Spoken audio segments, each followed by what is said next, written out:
they are learning about what to do and how to confront Donald Trump as the opponent to a woman. 2016 and now, very different campaigns, very different female candidates. But they are doing so in trying to put forward male figures, Tim Walz being one of them, Doug Emhoff last night, who can speak to men out there who might not be the sort of testosterone-laden, gun-toting kind of guy. Yes, tonight's red hot video. That's CNN's Dana Bash, of course, admitting that, the quiet part out loud. Not supposed to do that. Tim Walz is the poster boy for soy boys. Soy boys everywhere.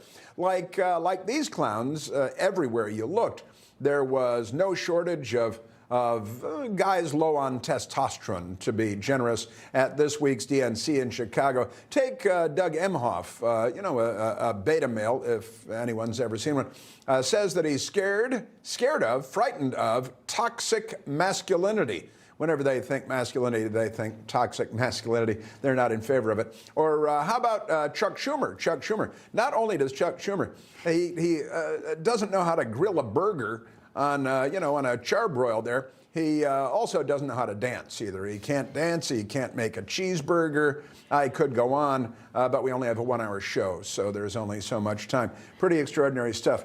Now, at the you were there. You're a woman.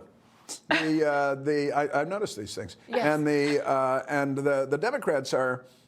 They've given up on masculinity, haven't they? And this is, but Dana Bash is grasping at something. I'm not sure what she was grasping at. Weirdly enough, they've also kind of given up on femininity. Yeah. Kamala Harris and her, I would say, beauty and grace and whatnot, it's sort of the minority, just walking the crowds in terms, I almost felt like a zoo animal a bit, and I understand that we have to burn bras and liberate ourselves from the patriarchy, but what if we thought about these gender dynamics more as men need women and women need men? I'm perfectly fine saying I need my husband and I think he needs me. Yeah. And if you see this polarization with the gender gap, it's only gotten worse. It was only 12 points in 2020, and the latest New York Times Siena battleground polling, it's now up to 16 points.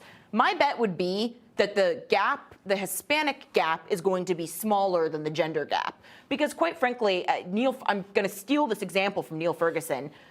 Right now, we have a Barbenheimer election. Kamala Harris is doubling down on she's President Barbie and Joy and Vibes and Brad, and Tim Walz is a Midwestern princess, mediocre, schlubby liar. And Donald Trump is doing the Oppenheimer thing, which, quite frankly, with the seriousness of the moment, makes sense. It makes a lot more sense than the American Carnage speech in 2017, because the world actually is on fire and the economy is not doing great. Yeah. But, I think in a vacuum of not letting men have something to look up to, they look to something sinister. That's how you explain Andrew Tate, which is why we kind of need more men. Joe Rogan.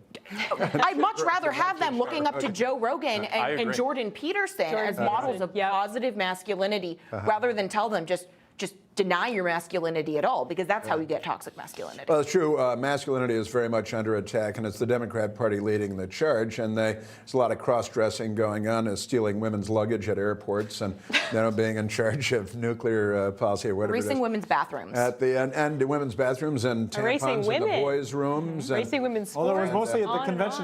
There was the men's bathroom. There was the women's bathroom. I had to use a gender-neutral toilet, and it was disgusting.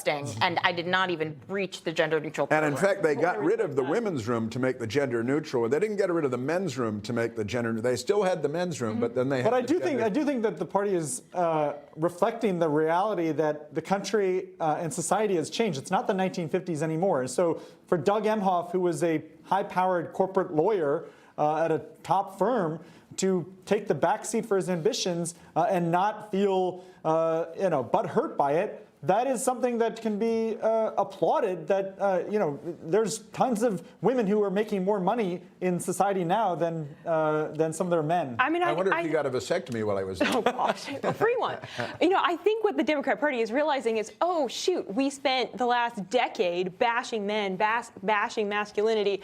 Maybe that's not a winning strategy. Maybe we need to pull back, and it does feel a little awkward.